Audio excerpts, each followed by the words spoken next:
Salve, salve, enxadristas! Vamos dar prosseguimento à nossa videoaula, agora com a parte 2, cujo tema vocês já sabem, que é análise de partida, restrição e profilaxia.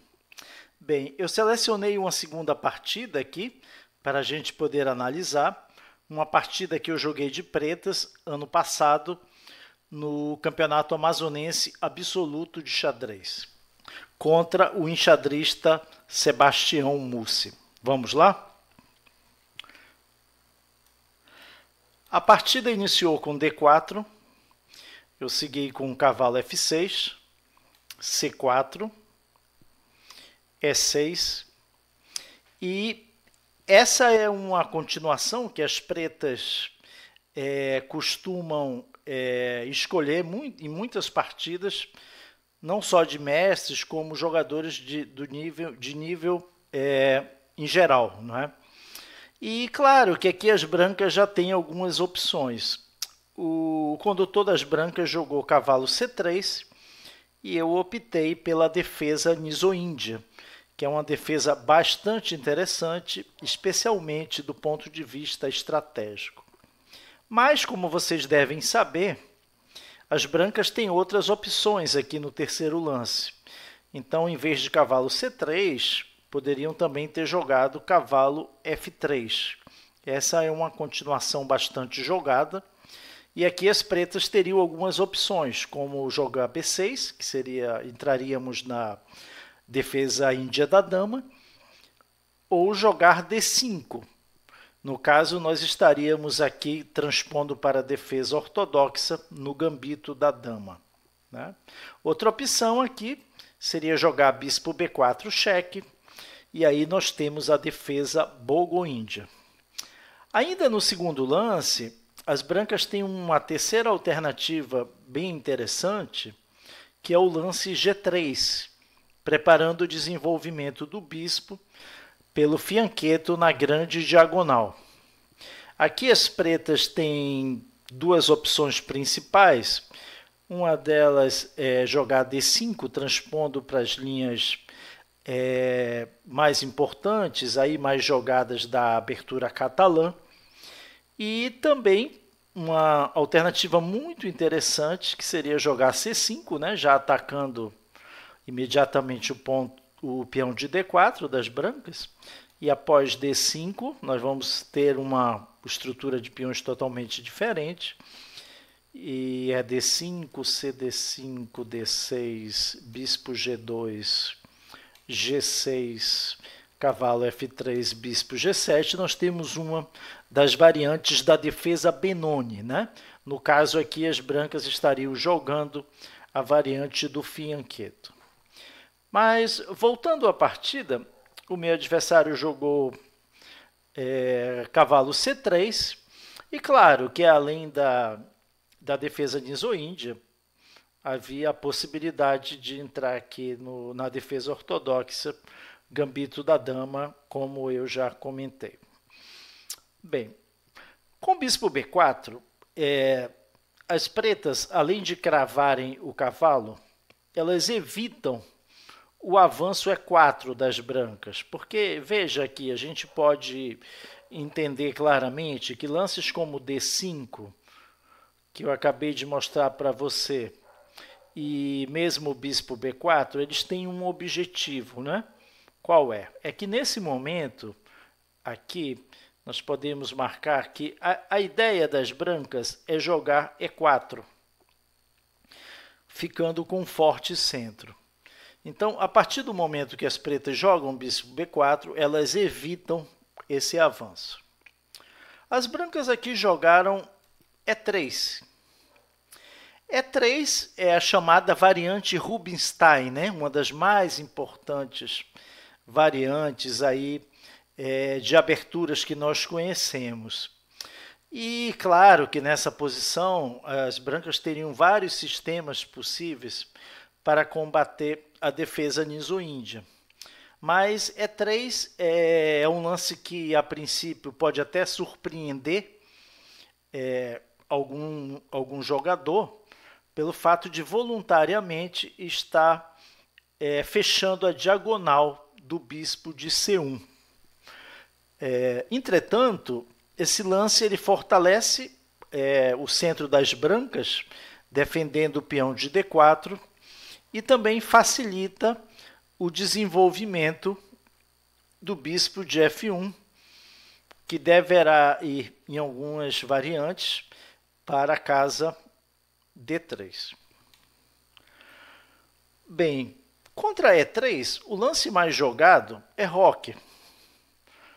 E nós temos aí a variante mãe, né, da variante Rubinstein, que seguiria com bispo D3, D5, cavalo F3, C5, as pretas continuam pressionando o centro das brancas, e roque.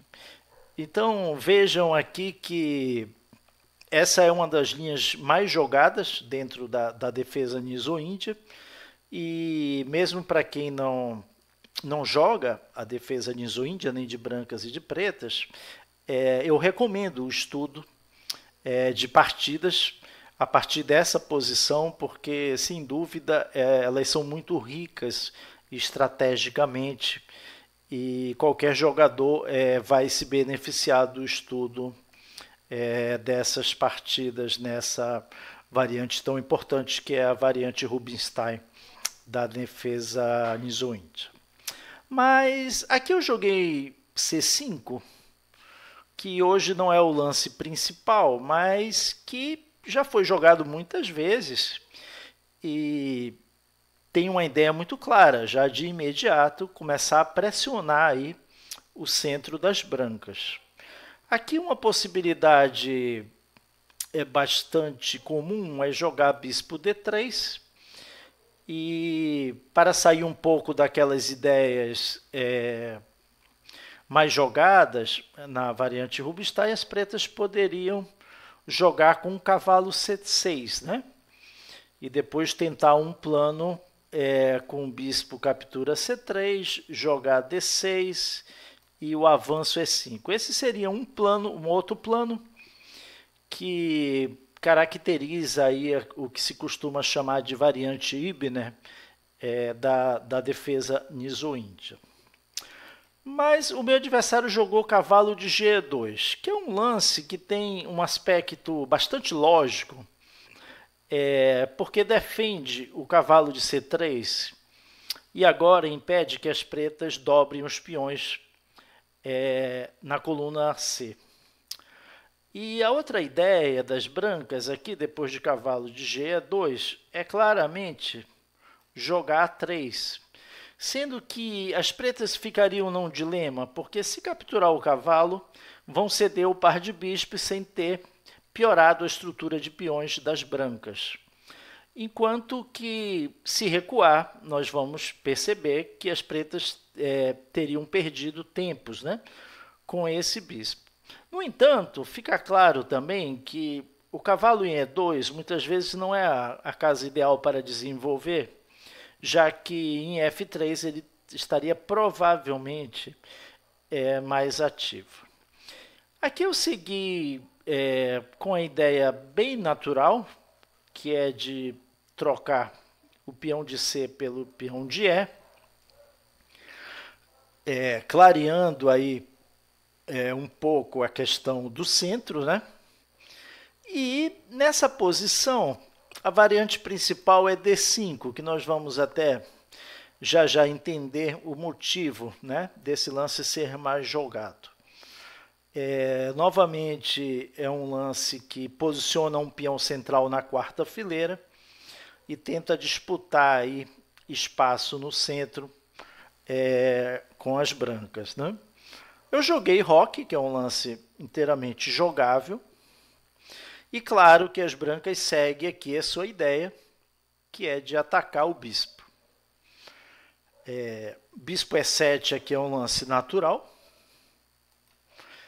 E aqui sim nós vamos perceber que talvez a falta de ter jogado D5 antes, ela vai permitir uma possibilidade que na outra variante as brancas não teriam, que é a de jogar o lance D5, ganhando um importante espaço.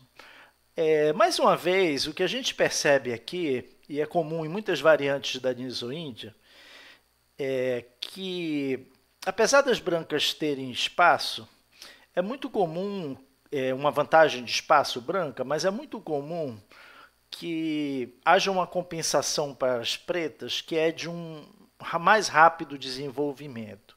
Então, se a gente for analisar aqui, nós vamos perceber que as pretas já rocaram e já desenvolveram duas peças menores, o bispo de E7 e o cavalo de F6.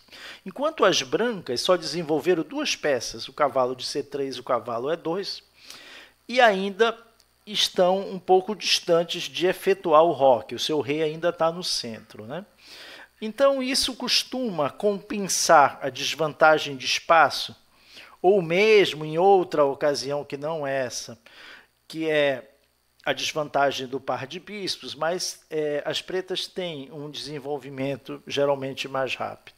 Aqui poderia seguir E toma D5, C toma D5, e talvez seja bastante útil jogar bispo C5 aqui. De qualquer modo, o branco tem B4, né? Questionando a posição desse bispo. E aqui nós temos um lance um pouco estranho, mas que provavelmente é o melhor nessa posição, que é bispo D6. Aqui nós temos uma estrutura de peões já totalmente diferente, né? Que não é típica da Niso-Índia, mas que revela também a possibilidade que ambos os lados têm de jogar uma estrutura diferente. É claro que aqui acontece exatamente o que eu acabei de falar.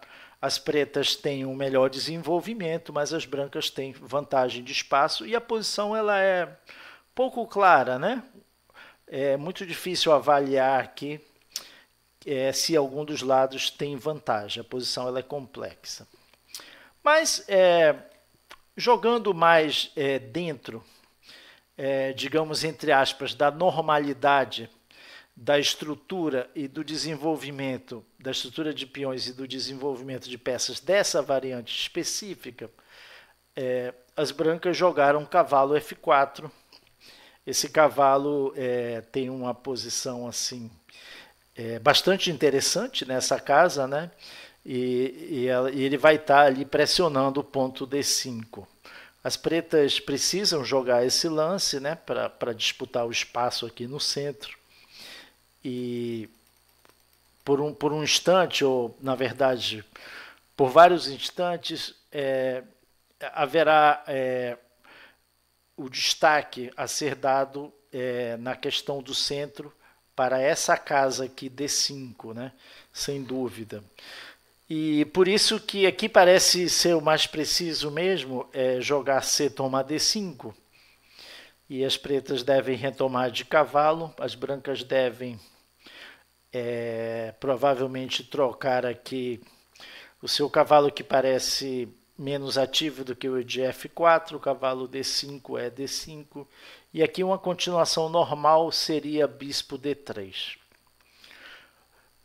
E aqui é uma variante bem interessante, em que as pretas têm toda a razão de lutar aqui pela igualdade, né? E seria provavelmente uma continuação mais natural do que o lance que foi jogado na partida pelo meu adversário, que jogou bispo E3. Esse lance, evidentemente, não é um lance ruim, desenvolve o bispo ali, até defendendo preventivamente ali o peão de D4, mas na verdade permite algumas possibilidades para as pretas, que poderia surgir agora se as pretas jogassem D toma C4 e bispo toma. Na verdade, essa captura de peão das pretas eu não cheguei a jogar, mas ela tem pontos positivos e negativos. Um ponto negativo é que vejam que nessa posição as brancas ainda não moveram o bispo. Então, quando você captura, né, as brancas, sem precisar fazer um movimento antes, como o bispo E2 ou bispo D3, já consegue desenvolver o bispo numa casa muito ativa. A questão do peão isolado no meio-jogo é o famoso peão isolado D4, que acontece em várias aberturas e várias variantes do xadrez.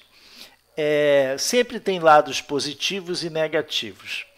E geralmente quem tem o peão D4 tem mais espaço no meio-jogo e possibilidades, inclusive, de ataque. Isso vai depender também muito da posição das peças, né? Por outro lado, o jogador aqui de pretas que está lutando contra o peão isolado, ele busca geralmente a simplificação, onde em um final esse peão pode se revelar uma fraqueza. Esse jogo geralmente é muito complexo, né?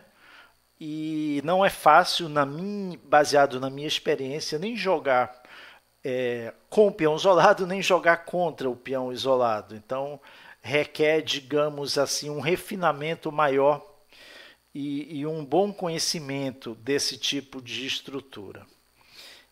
Por tudo isso, eu evitei essa variante e segui de uma forma aqui, digamos, mais convencional, desenvolvendo o cavalo nessa boa casa, né, em C6, e permitindo, claro, que as brancas possam realizar o que não realizaram ainda no lance anterior. Então, as brancas jogaram C, toma D5, e novamente, agora eu estou realmente convencido que nesse tipo de posição parece mesmo ser melhor, um pouco melhor, digamos, as pretas tomarem com um cavalo. Quer dizer, a troca de um dos cavalos me parece que facilita um pouco o jogo das pretas. Ainda que as brancas estejam, sem dúvida, com as peças bem ativas, né? Mas eu tomei de peão. E a captura de peão, ela abre algumas outras possibilidades para as brancas. E, de qualquer modo, nós vamos perceber que as pretas têm muitos recursos para lutar pela igualdade. Por exemplo, uma variante bem concreta aqui, em que as brancas já buscariam um ataque direto sobre o peão isolado de D5, né?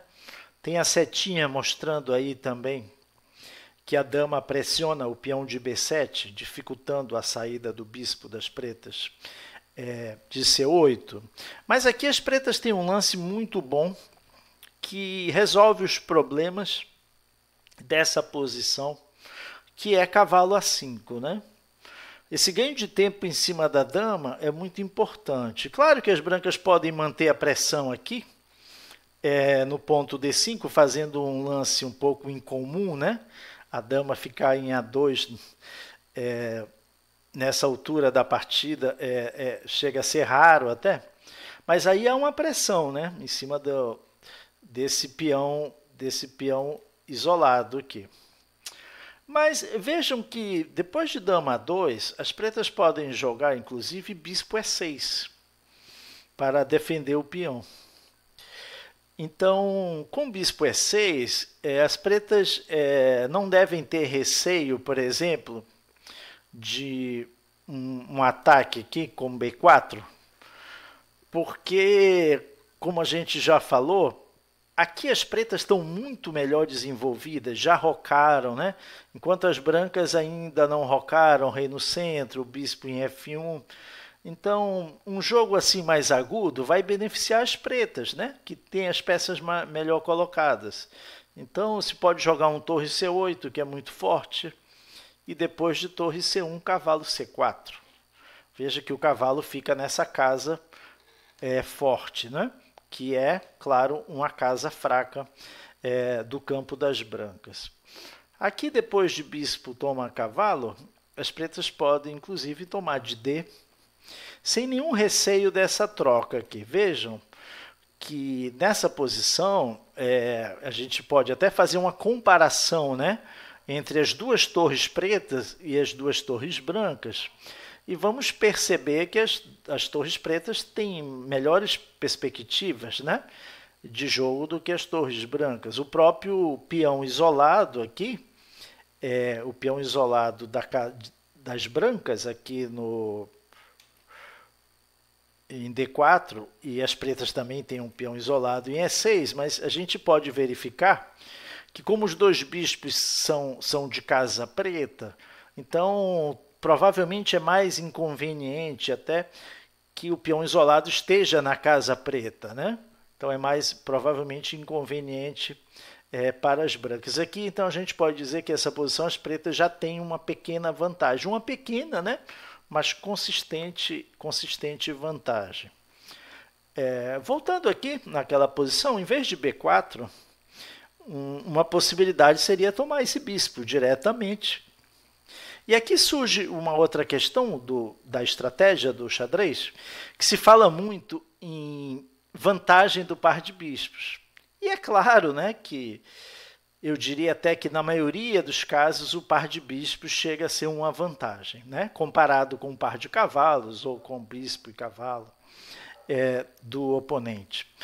Mas existem muitos casos também que o par de bispos não é uma vantagem, pode até ser uma desvantagem, não só pelas peças menores em si, né? Mas sempre a gente tem que analisar uma posição dentro de um conjunto de elementos, né? Então, muitas vezes, um elemento é mais importante, chega a ser até decisivo, mas, em outro caso, aquele elemento tem menos importância. Aqui a gente vai perceber que não há nenhuma vantagem aqui das brancas de possuir o par de bispos. Por quê? Porque as pretas têm perspectivas, e muito boas perspectivas, para os seus cavalos. Então, nós podemos verificar aqui que em alguns momentos mais para frente, o cavalo pode entrar em C4, existe a ideia de cavalo G4. Então, aqui nós temos que ser muito objetivos e perceber que os cavalos das pretas não estão jogando menos que os bispos das brancas, pelo contrário, né? Então, essa posição ela é bastante interessante aqui para as pretas. Veja que agora o desenvolvimento mais ativo e natural das brancas em D3 acaba sendo um erro, né? Porque as pretas já têm esse lance que é muito forte. E você tem, inclusive, a coluna F, tem o cavalo pressionando o bispo de E3. E dá para notar também que com essa troca de cavalo toma bispo, peão toma cavalo, houve o quê? O fortalecimento da defesa do peão de D5. Então, um pouco justifica agora, né, a posição dessa dama em A2. Então, aqui as pretas já têm uma boa vantagem. Depois de F6, é necessário o bispo E2, sem dúvida, para controlar ali esse salto forte do cavalo em G4. As pretas poderiam seguir com torre C8, que é um lance natural, posicionando a única peça ainda que não estava desenvolvida das pretas na coluna C. E após o roque, o lance natural, o cavalo C4, e vai ficar claro que as brancas vão deixar de ter o par de bispos. E eu diria até que devido a esse peão isolado aqui, as pretas têm uma pequena vantagem. Claro que as pretas também têm uma debilidade, que é esse peão atrasado em E6. Mas é muito mais difícil de ser explorado. Esse peão E6, ele, por incrível que pareça até, ele está cumprindo uma função importante de defender o peão de D5, que antes era isolado. E com a saída do peão de F7 para E6, se abriu a coluna F, né? Então, aqui eu acredito que as pretas estejam um pouco melhor. Bem, vamos voltar aqui, ainda analisando essa variante, depois de E tomar D5. E eu acredito que o melhor lance para as brancas aqui seria bispo D3. Posicionando o bispo aí nessa importante diagonal. E E aqui tem um lance interessante para as pretas, né? Que seria jogar bispo D6.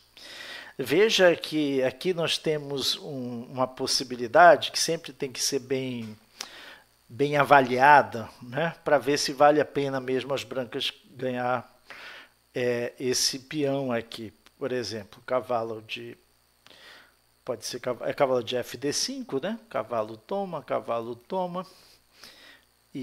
Mas aqui as pretas têm uma compensação, né? Veja que o rei branco está no centro, existe uma pressão sobre o peão de D4 e vai ser muito difícil manter o peão a mais. Poderia seguir cavalo C3, cavalo toma D4 e as pretas recuperaram o peão, mas as brancas agora podem voltar a ter um peão a mais com essa sequência aqui, ó. Vocês já devem ter visto aí, né?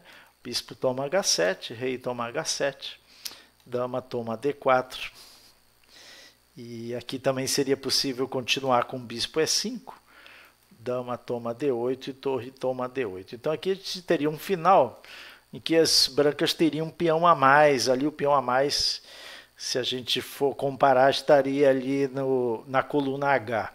Mas, nesse caso, sim, o par de bispos, as pretas vão ter dois bispos muito ativos e, sem dúvida alguma, as pretas têm compensação pelo peão a menos nessa posição. Então, tudo indica que nessa posição, o melhor mesmo para as brancas é efetuar o roque. E eu acredito que o branco tem uma pequena vantagem após o roque, né?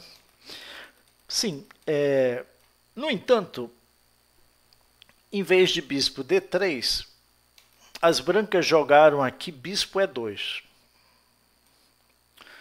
permitindo que as pretas consigam realizar um desenvolvimento do bispo numa diagonal mais ativa. Então, claro, as pretas devem aproveitar e jogar bispo F5.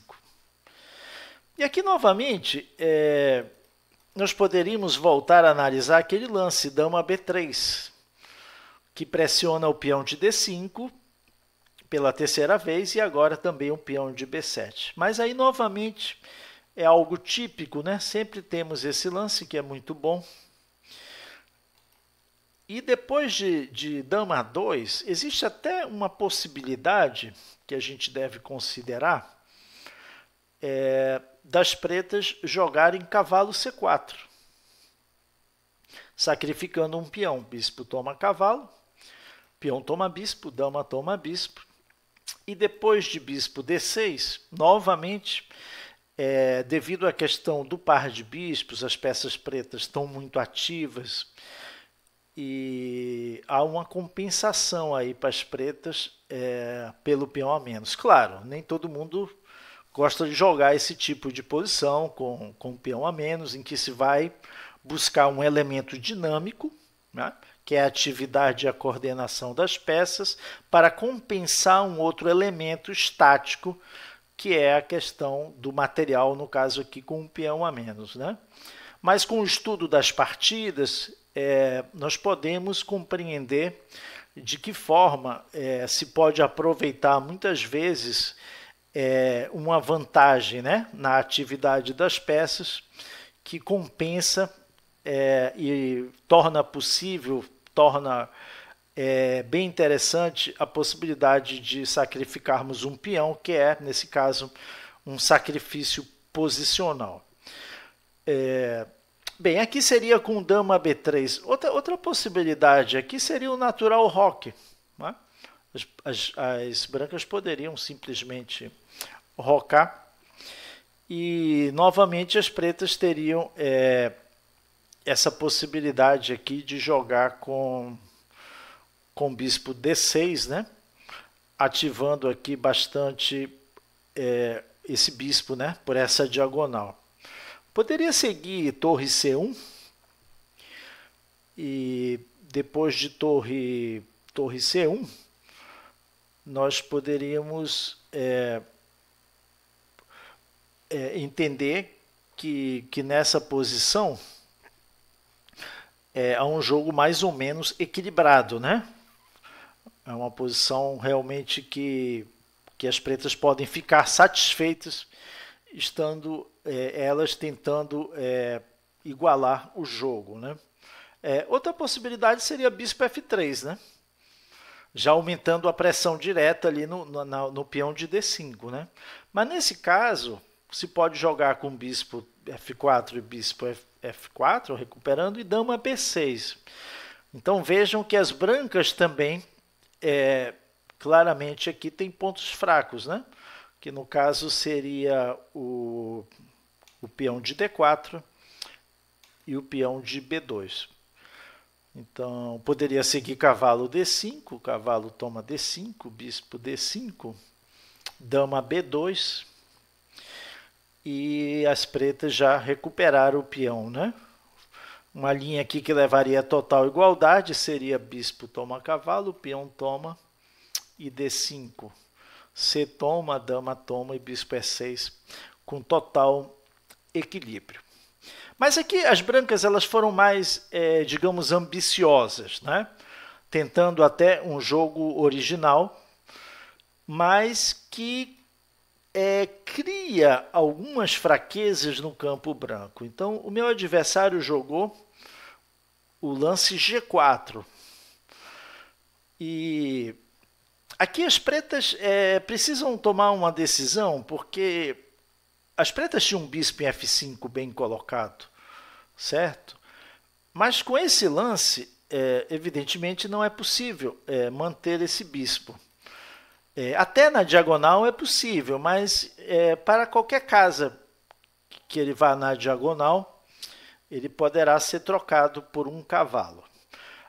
A alternativa aqui das pretas seria jogar bispo D7.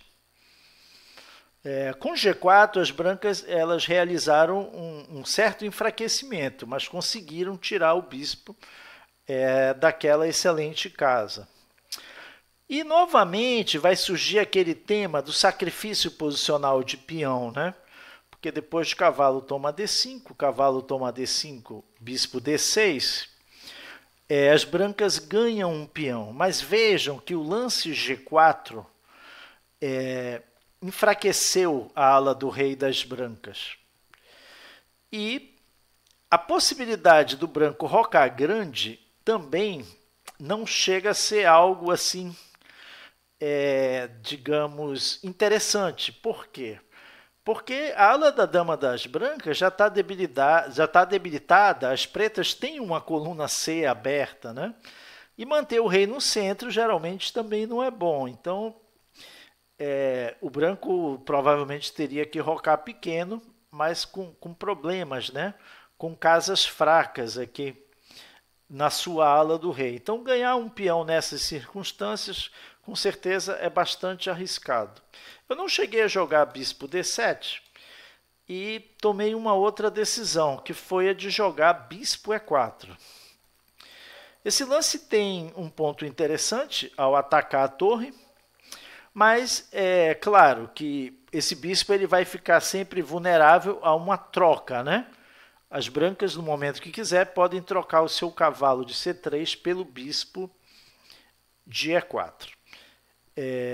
Nessa posição, as brancas tinham algumas alternativas e que vale a pena a gente analisar.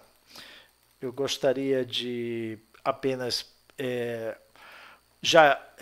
deixar claro que, mesmo com G4, as brancas poderiam ter rocado pequeno aí. Porque a posição das peças pretas também não é tão forte para iniciar um ataque contra a ala do rei das brancas. Então, eu acredito que com esse lance, as brancas chegariam aí numa posição equilibrada, fazendo o roque nesse momento. Uma linha muito mais complicada e certamente duvidosa para as brancas seria jogar agora F3. Isso levaria a uma grande complicação e essas complicações me parecem que trazem uma certa vantagem para as pretas, né? Aqui tem um lance muito bom, vocês já devem ter visto, que é um lance à primeira vista que ganha um peão, mas não é só isso, a posição é muito complexa, né? E eu fiz aqui uma análise, vou mostrar aqui rapidamente uma sequência possível nessa posição. Aqui o lance forte é cavalo toma G4. Evidentemente não se pode tomar o cavalo, né? Porque perde a torre de H1. E aqui se toma o bispo, as pretas jogam, recuperam o bispo, ameaçando a dama. E depois de dama D3 tem um lance bastante elegante aqui. Se vocês procurarem aí, vocês já vão encontrar, né? Que é o lance cavalo toma D4. Então veja que a dama não pode tomar o cavalo de D4, porque levaria um duplo em C2, e também não pode tomar o outro cavalo de E3, porque levaria um duplo de cavalo também em C2. Né? Então, dois cavalos aí ficam na casa D4 e E3, sem nenhuma defesa e não podem ser capturados pela dama branca. E claro, aqui as pretas já têm uma posição ganhadora. Aqui é necessário jogar bispo G1. E claro, as pretas poderiam continuar esse ataque com o bispo H4. Seguiria rei F1. É possível também trazer a dama, né, para esse ataque aqui, que é uma peça muito importante. Talvez poderia seguir cavalo G2. E aqui tem um lance bem interessante, que seria F5, né? A ideia é abrir a coluna F para a torre participar aí com toda a força do ataque ao rei branco. Depois de H3, poderia seguir bispo G3, H toma G4, bispo toma F3, agora tem essa sequência, porque é justamente para poder trazer a torre para o ataque. Bispo E3, dama G6, vejam que o bispo está perdido aqui em F3, está cravado, né? Mas poderia seguir cavalo F4, bispo toma F4, branco ainda poderia ganhar um peão aqui, D5, rei H8, bispo F4, torre toma F4, rei G2 e cavalo E7. E aí a gente poderia, depois dessa longa sequência, avaliar essa posição. Vejam que aí volta aquela questão dos elementos, dos 5 elementos que eu já falei na primeira parte dessa videoaula, né? Quer dizer, a gente percebe que as brancas têm vantagem material, elas estão aqui com uma peça a mais em troca de 2 peões, não é? É uma pequena vantagem material, mas ela existe. Mas no fator segurança dos reis é que vai residir a grande compensação das pretas. O rei branco, o rei preto está numa posição muito mais segura do que o rei branco. E as peças pretas elas estão posicionadas de uma maneira que é possível sim tentar realizar um forte ataque contra o rei das brancas, que está numa posição totalmente vulnerável, né? Então essa é a compensação e essa variante, sem dúvida, ela é favorável para as pretas.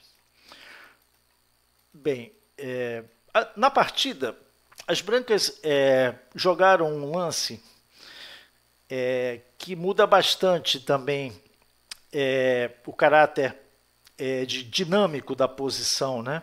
Porque as brancas jogam torre G1 e a partir do momento que jogam torre G1, elas abdicam da possibilidade de fazer o roque pequeno, evidentemente, e fica claro, né, que o plano das brancas é atacar na ala do rei.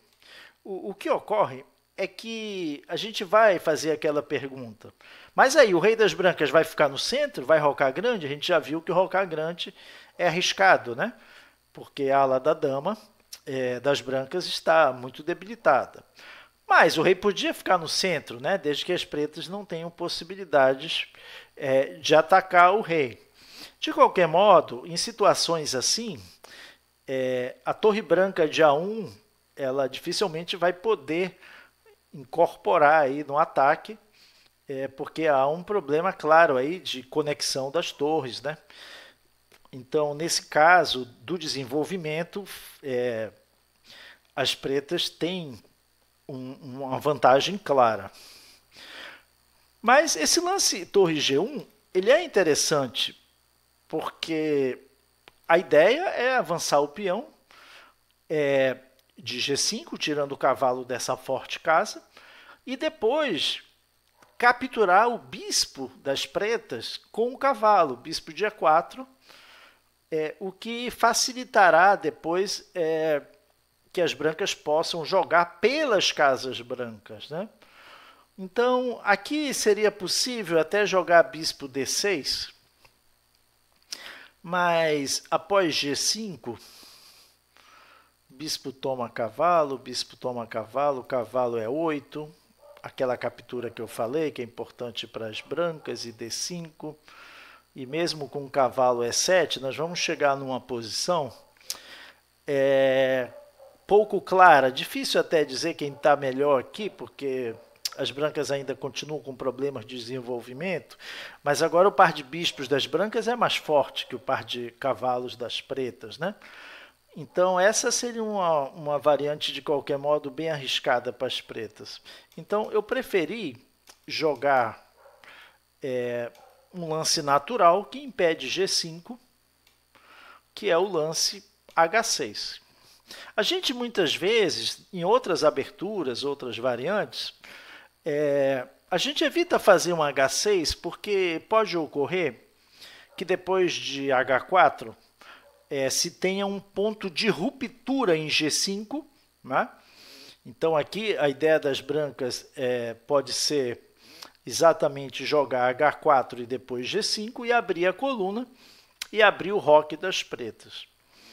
Mas nesse caso H6 está bem justificado e claro, as brancas seguiram, né, com a sua ideia que é H4. Então nós vamos ao primeiro exercício dessa aula, que é o seguinte: eu quero que vocês analisem essa posição e encontrem o melhor lance para as pretas e por quê, certo? Então, vocês devem pausar o vídeo, analisar alguns minutos e daqui a pouco a gente volta para a gente comparar as análises. Muito bem. Eu acredito que vocês tenham analisado, percebido qual é o mini plano das brancas e que tenham encontrado aquele lance que vai realizar a restrição, né? Restrição que é um dos temas da nossa videoaula. Então, o que é a restrição? Relembrando, a restrição é uma ação, né, que nós vamos realizar para impedir uma jogada ou um mini plano do adversário que seja desfavorável a nós. Então, a gente vai impedir, vai restringir, vai evitar. E aqui é claro que o mini plano das brancas é jogar G5, abrindo linhas para o ataque contra o rei das pretas. E o lance que evita e realiza essa ação, né, que nós chamamos de restrição, é o lance cavalo H7. E aqui eu coloquei várias setas para vocês terem uma ideia de qual seria esse mini plano das brancas. Na verdade, cavalo H7 evita G5, porque se o peão avançar, as pretas vão ganhar um peão, certo? Bem, o mini plano das brancas era justamente jogar G5 e depois jogar G6, certo? Expulsando o cavalo. Depois jogar cavalo, captura bispo de E4 e posicionar depois o bispo na casa C4. E com G6 abrir a diagonal ali, que é essa diagonal que vai da casa A2 à casa G8. Então, todas essas manobras, nós vamos perceber agora, vou dar um exemplo, eu joguei o cavalo H7, isso foi fundamental, né? Para que eu pudesse ter sucesso nessa partida, mas digamos que eu não tivesse percebido essa ameaça estratégica das brancas e tivesse jogado nessa posição um lance apenas de desenvolvimento, né? Quer dizer, sem evitar o mini plano das brancas. Jogasse, por exemplo, torre C8, que é um lance que posiciona uma peça que não estava desenvolvida ainda numa coluna aberta. Aí vocês vão verificar a força desse ataque, da ameaça das brancas, porque seguiria G5, depois de H5, H toma G5, cavalo H7. Esse é o primeiro passo, né? Digamos aqui, do mini plano das brancas, né? Agora, captura o bispo, como eu já tinha falado, e joga G6, exatamente para abrir a coluna, para abrir essa coluna aqui, coluna G, mas também para abrir essa diagonal, onde o bispo pode se posicionar. Então, essa é a grande ameaça das brancas.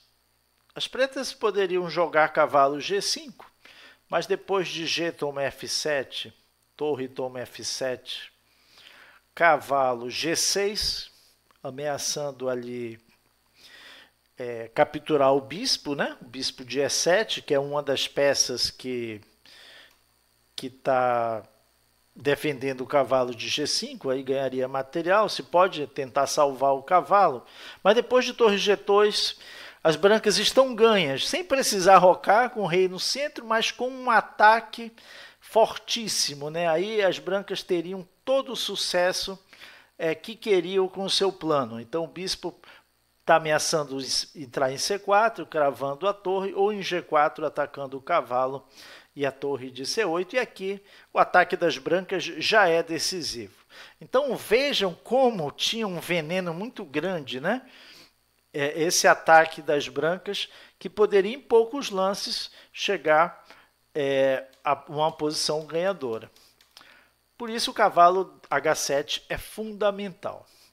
Depois de cavalo H7, não seria possível as brancas jogarem G5 sacrificando um peão. Às vezes a gente sacrifica o peão para abrir a coluna, mas vocês vão ver agora que na verdade as peças pretas elas estão ainda bem posicionadas e as peças brancas não têm essa força toda para conseguir um bom ataque sacrificando esse peão.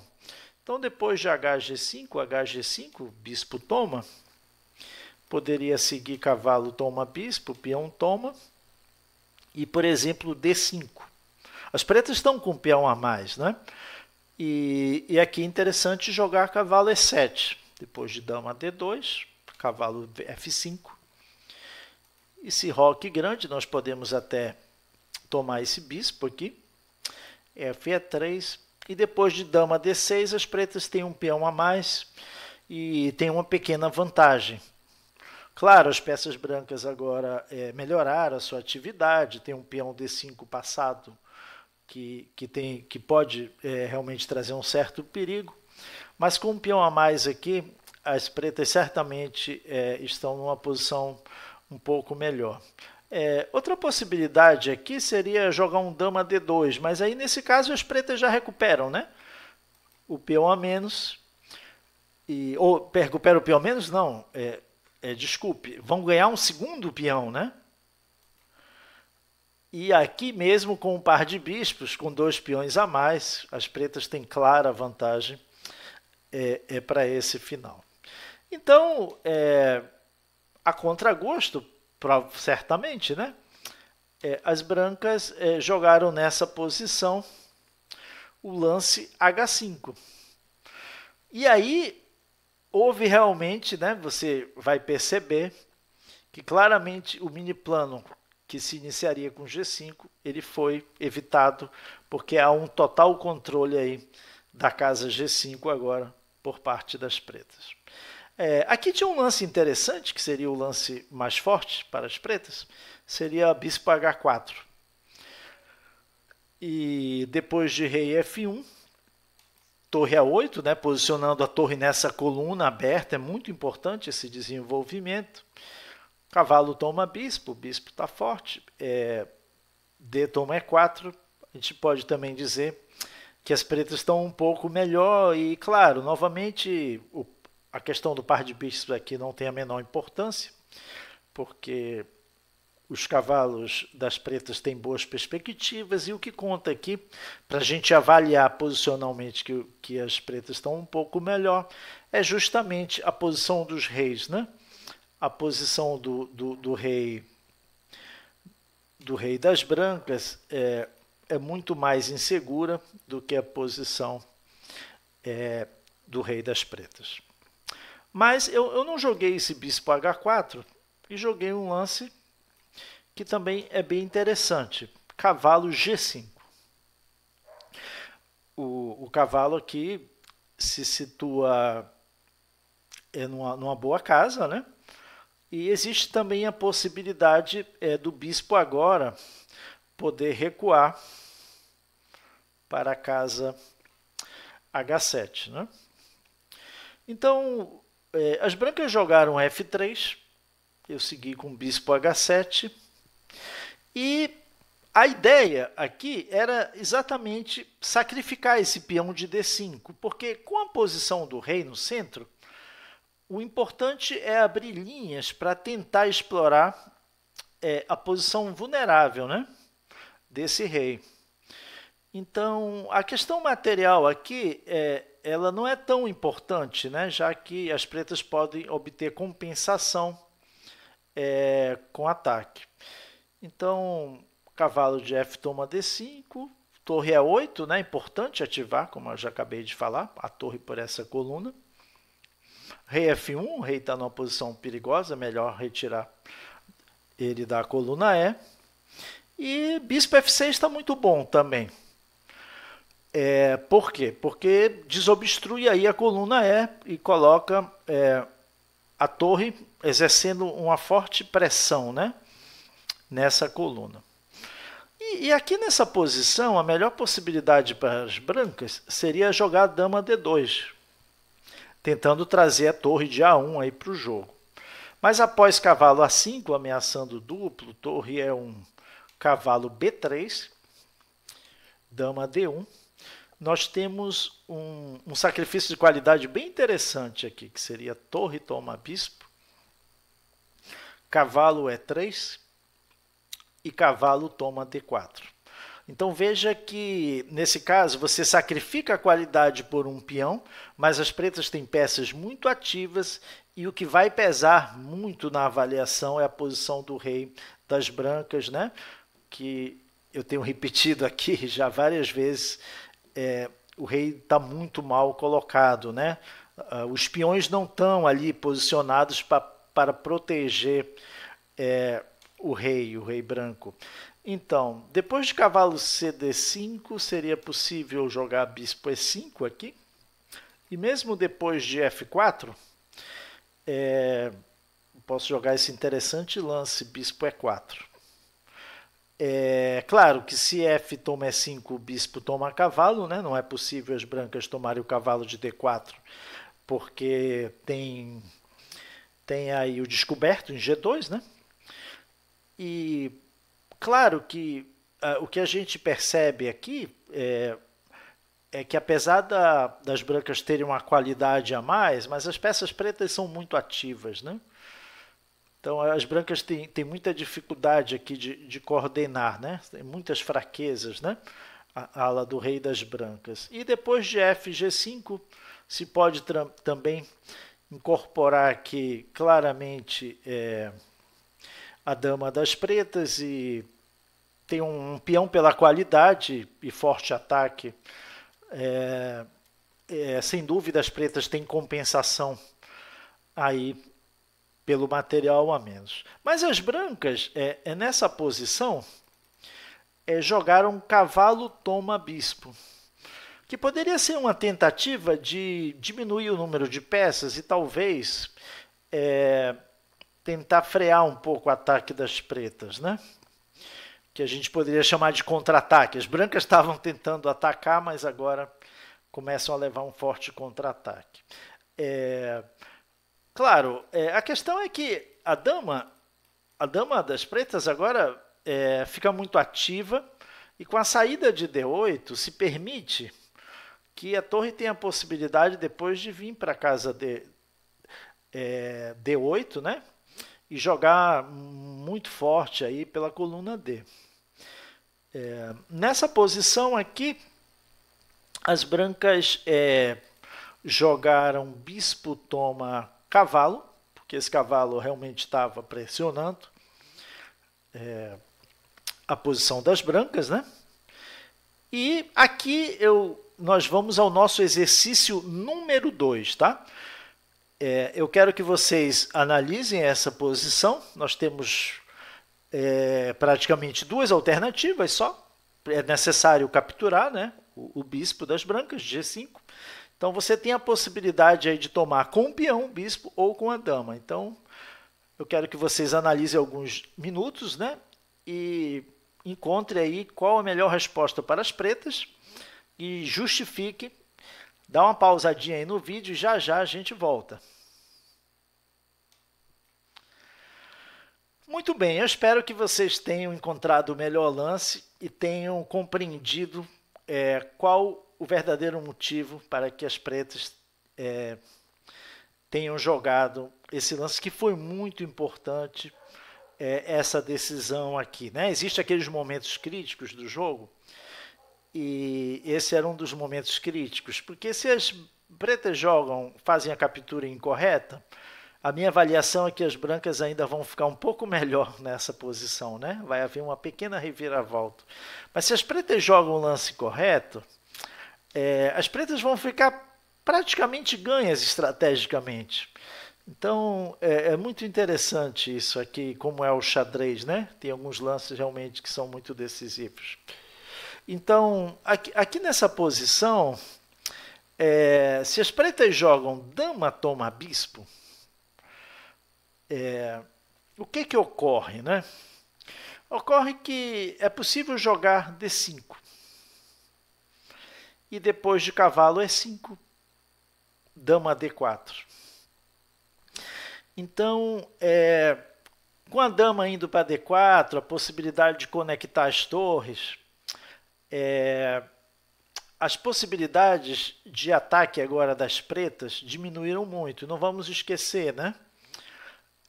As pretas estão com um peão a menos. Então, esse lance realmente faria com que as brancas começassem a poder sonhar, né, com dias melhores, e já daria uma certa vantagem, né, para o branco. Outra possibilidade aqui, depois de D5, seria jogar um cavalo E7. Mas aqui, mesmo nessa posição, as brancas poderiam já propor troca de damas, né? E com um peão a mais, esse final seria favorável, caso não precise trocar as damas, claro, até melhor que não troque, mas esse final seria, em caso de troca de damas, favorável para as brancas. E aqui o ataque das pretas já diminuiu bastante, né? E já não é tão clara a compensação das pretas pelo peão a menos. Então, o lance correto, sem dúvida alguma, é tomar de peão. E foi o que eu joguei na partida. Por que de peão é tão importante? Porque não perde o tempo tirando a dama dessa posição tão boa que ela está. Que ela está pressionando, junto com o cavalo, diretamente o peão de D4. E mais do que isso, a casa D4. Além disso, o peão de G5, ele fixa uma fraqueza, né?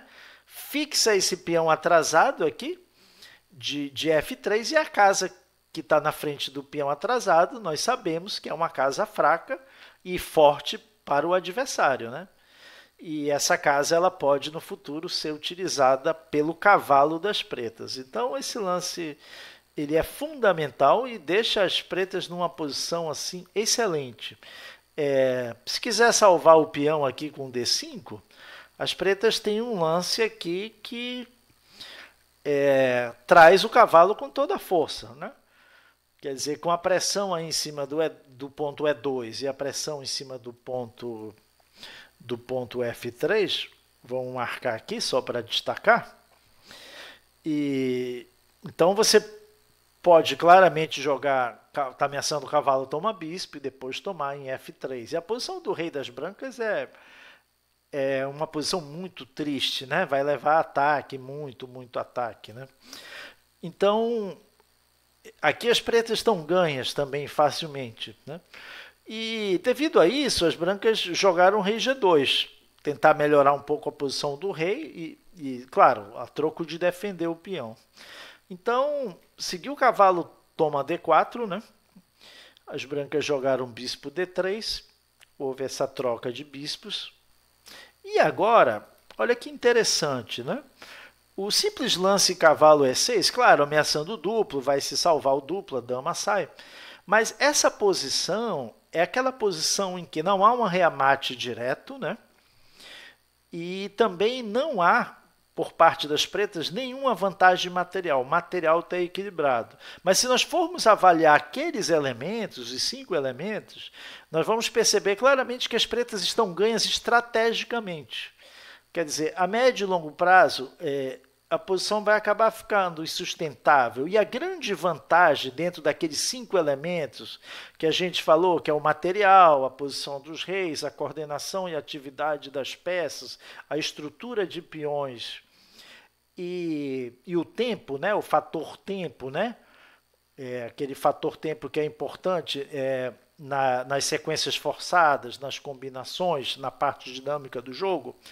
Tem 2 elementos aqui que dão essa vantagem decisiva para as pretas, que é a segurança dos reis, e que o rei branco está muito seguro, o rei preto está muito seguro, desculpe, corrigindo, e o rei branco está muito vulnerável. E a outra estrutura de peões, essa estrutura de peões aí das brancas é muito ruim, essa casa F4, ela é excelente para o cavalo, e esses peões aí, que deveriam estar protegendo o rei branco, estão adiantados demais, né, para poder cumprir uma função defensiva. Mas eu joguei torre de AD8, que não é o lance mais preciso, e que poderia permitir as brancas a entrar num final inferior, mas ainda com alguma chance ali de lutar por um empate. Não seria fácil, né? Mas não estariam ainda totalmente perdidas.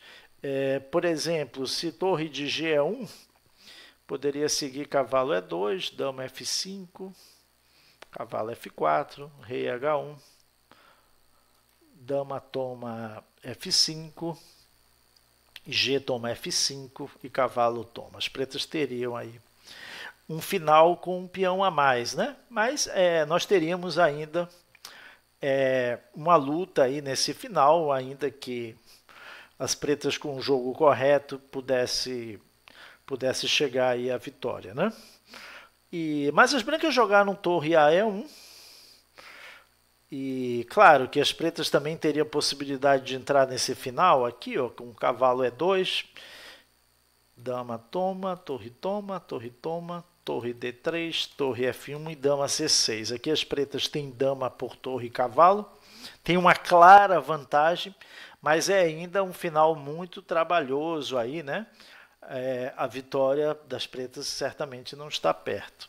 Eu preferi jogar cavalo E6, porque essa casa realmente é excelente. E depois de dama C2, evitando ali o duplo, né? Joguei cavalo F4, cheque, rei H1.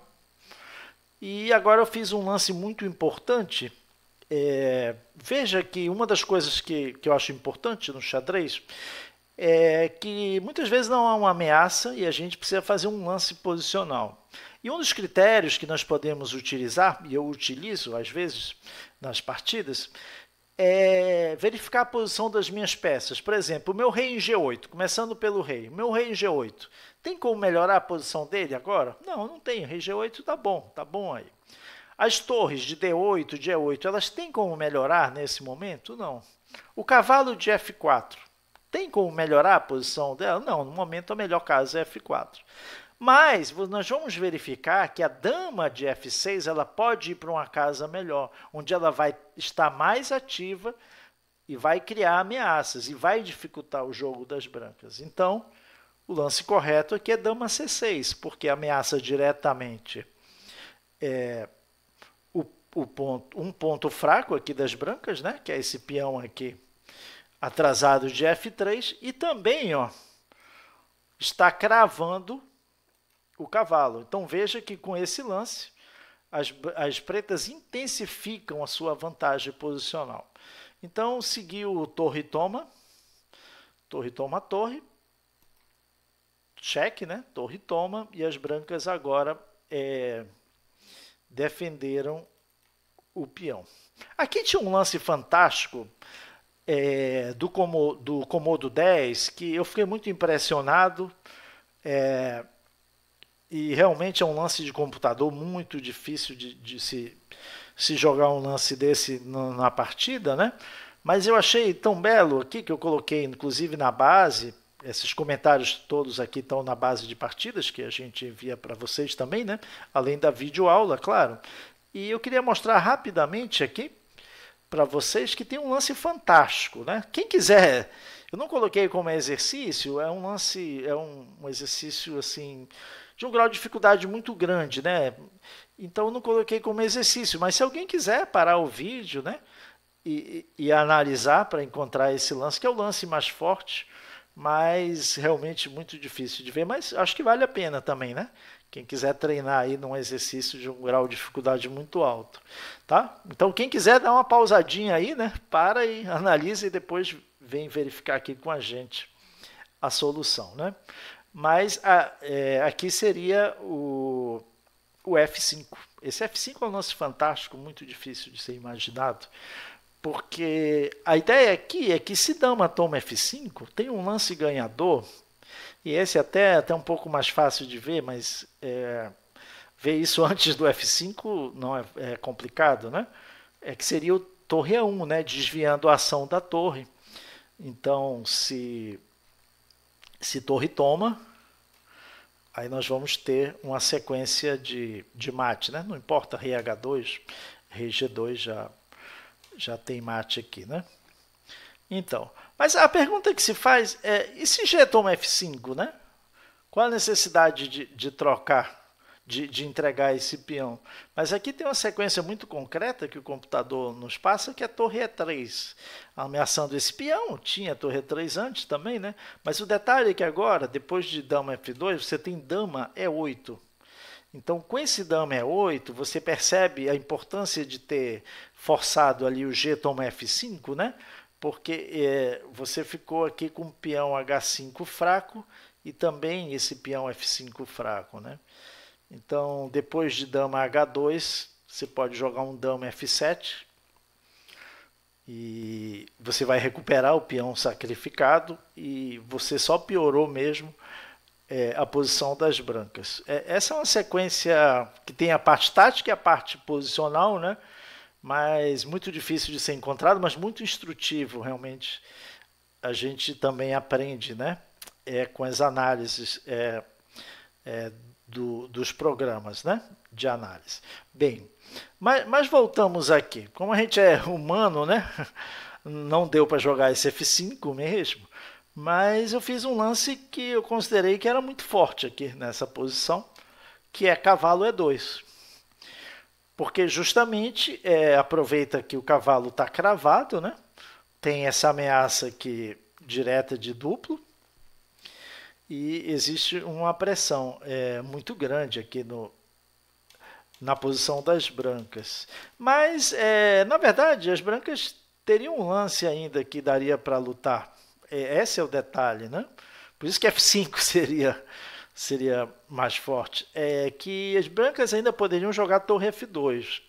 E depois de cavalo toma cavalo, peão toma, é melhor manter as damas, né? Para ter mais chance de lutar no final. Torre E3, rei G2, torre C3, as pretas ganham um peão, dama F5 e torre C5. Então aqui a gente tem um final de peças pesadas, dama e torre contra dama e torre, as pretas têm um peão a mais. Mas não há dúvida, tem muito jogo ainda aqui nesse final. As pretas podem ganhar, mas seria ainda um caminho longo até a vitória, né? Mas o que ocorreu foi que nessa posição as brancas acabaram jogando rei G2 em vez de torre F2. E que é um lance a princípio que parece natural, mas é o erro decisivo, e eu gostaria aqui, para finalizar essa parte da nossa videoaula, que vocês fizessem o exercício 3, tentando encontrar qual o melhor lance para as pretas nessa posição. Pare um vídeo e analise alguns minutos. Muito bem, acredito que vocês já encontraram, né, a solução, e essa solução ela está baseada novamente nas fraquezas, nas debilidades aqui do jogo da ala do rei, na verdade, né, da ala do rei das brancas, e é justamente baseado na fraqueza dessa casa, né? Então, o lance ganhador, que eu acredito que vocês tenham encontrado, né? Se não encontrou, não tem problema, é exercitando, treinando, que a gente vai melhorando, né? Dama C7, né? A ameaça aqui, ela é muito clara de invasão aqui na casa G3, né?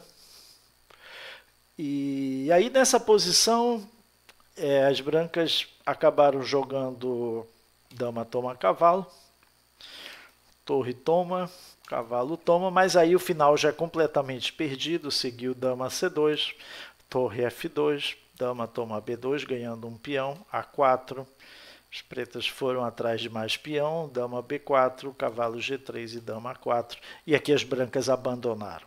Então espero que vocês tenham gostado, né? Nós temos ainda uma pequena terceira parte da nossa videoaula sobre análise de partida, restrição e profilaxia. Opa, quase que não sai aí a questão da profilaxia, que a gente vai ver na próxima partida, agora na terceira parte, né, da nossa videoaula. Nós vamos ver um exemplo muito interessante de profilaxia. Até mais.